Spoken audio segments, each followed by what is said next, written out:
Alright guys, let's go ahead and make this video now. Let's just go ahead and grind this fucker out right now. The game's not even over yet. There's 2 minutes left, but let's just go ahead and make it now.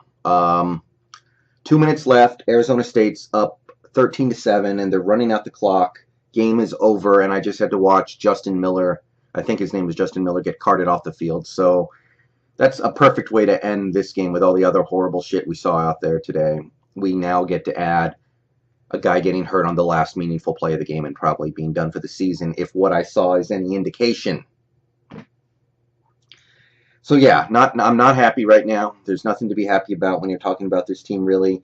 We have earned our way outside of the playoff picture. We had an opportunity to solidify ourselves in the top 4, and after today, it's tough to imagine anything this team does for the rest of the season can possibly get them back in that conversation. So that's awesome for a team that had a really soft schedule and things were opening up for us. Now you can kind of forget about it. And how did it happen?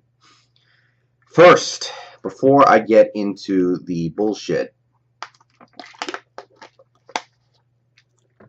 let's think about this defense for a second, because I know it wasn't perfect. The team did not tackle very well in this game. We gave up a lot of yards after contact. We had the opportunity to get tackles for loss, and we just let them slip through our fingers, especially in that first quarter and the fourth quarter. It was not great. We didn't always get great pressure on Manny Wilkins, the Arizona State quarterback. We didn't force a turnover this whole game. Didn't even come that close to forcing a turnover the whole game, but guys, you hold Arizona State, a really good offense, by the way, to 13 points. And 3 of those points came off of a short field because of a blocked punt. So you'll forgive me if I call those guys out for the high level of play that they managed tonight. It wasn't perfect. It wasn't pretty. It could have been better.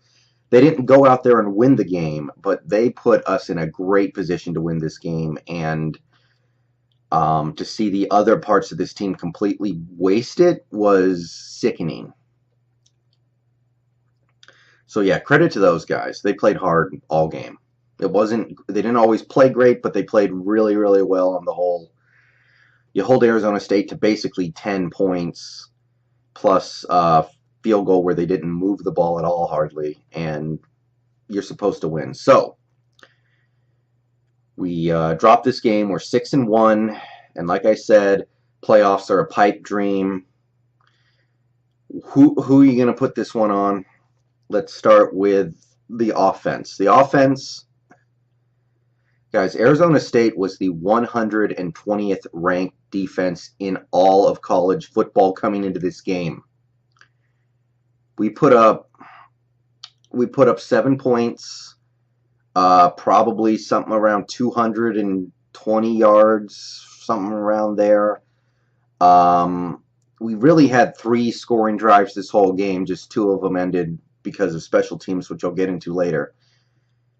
This was the worst defense in college football coming into this game by yards, apparently, according to the announcers. And our offensive line got its ass kicked for most of this game. I know Trey Adams got hurt, and he didn't come back, and that sucks. But we were sucking before Trey Adams got hurt. And then after he left, it was even worse.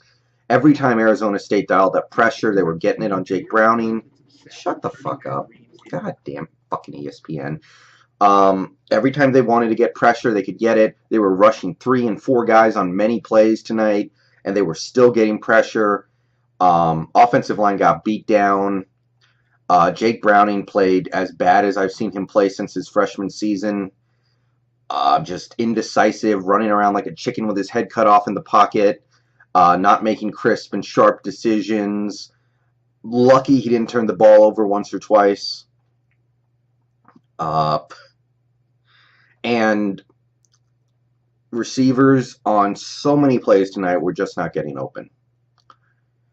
So yeah, those guys, we got to single them out as clear failures in this game, because with the way the defense played, this should be a win. I know it wasn't, like I said, they didn't force turnovers, but with the way the defense played in this game, the number 10 offense in the country is supposed to find a way to win. Find a way to put up more than 7 points and 3 scoring drives and 220 yards of offense or whatever the hell it ends up being. This is the kind of shit that can get a coordinator demoted or fired. You play the worst defense in college football and you can barely move the ball on them. Every time you move the ball, it looks like an accident. It takes acts of God like Jake Browning running around back there for 8 seconds before finally finding an open guy type shit. Half the time we moved the ball, it was because of stuff like that. It didn't feel natural. It all felt very fluky. So I can criticize the players, but we had a coaching problem out there tonight. And we ran the ball pretty well after the first quarter. The first quarter, maybe even the first half, was not good running the ball.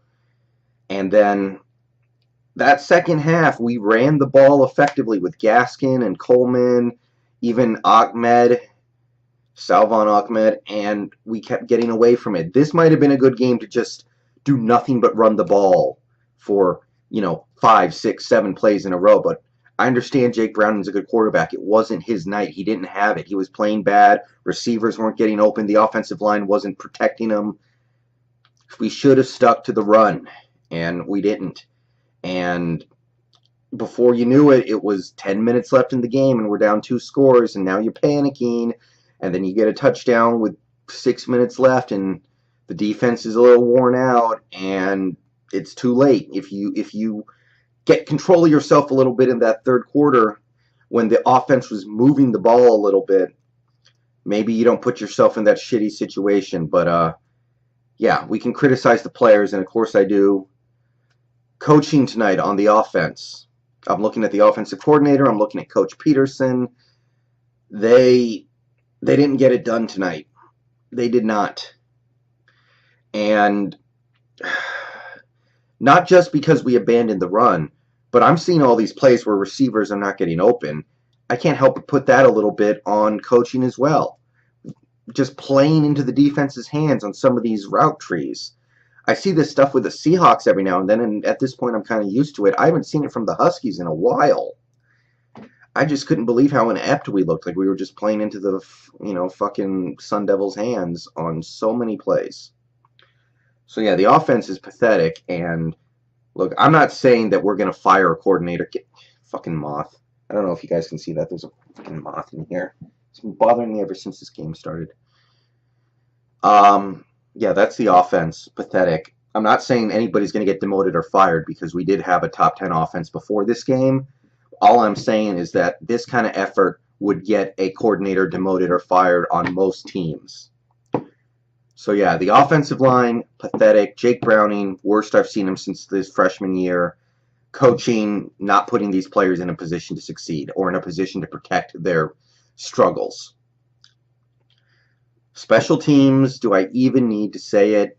We got nothing from Dante Pettis on special teams tonight. I can deal with that almost, although tonight would have been a good night to get some shit done in the goddamn special teams. I had to watch Arizona State's field goal kicker. Let me look this up. I think he made a 52-yard field goal. Yeah, he made a 52-yard field goal.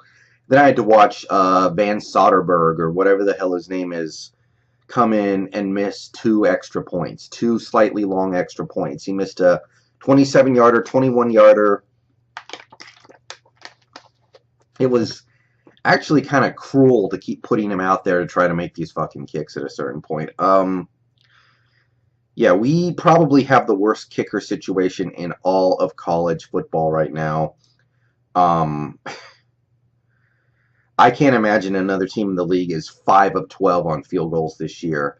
And, at this point, you've got Van Soderberg, who is clearly a, head case at this point. He's done, cannot kick anymore.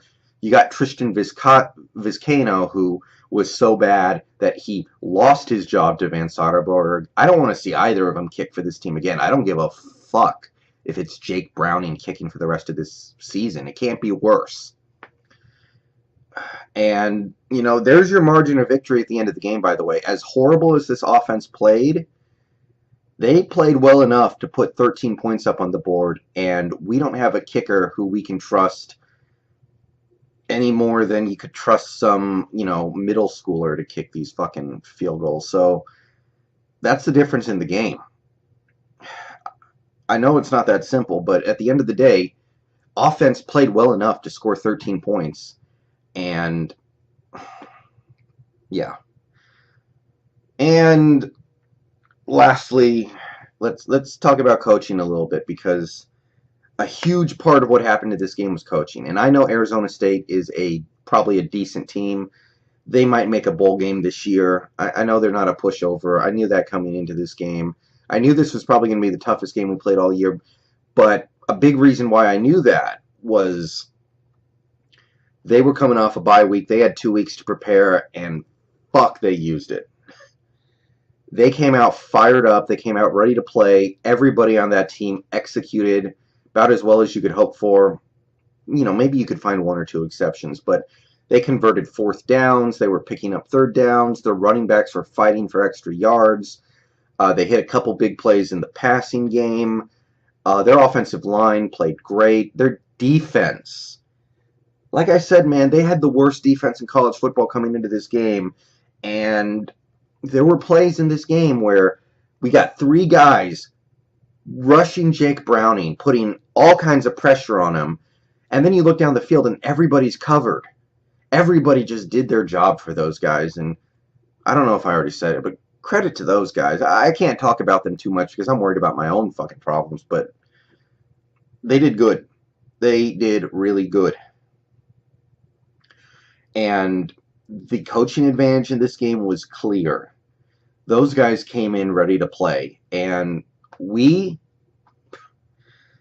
I can bitch about the kickers if I want to, but Chris Peterson passed up a 4th and 1 to kick a 21-yard field goal with a kicker with no confidence from, the 3-yard line or whatever it was. Yeah.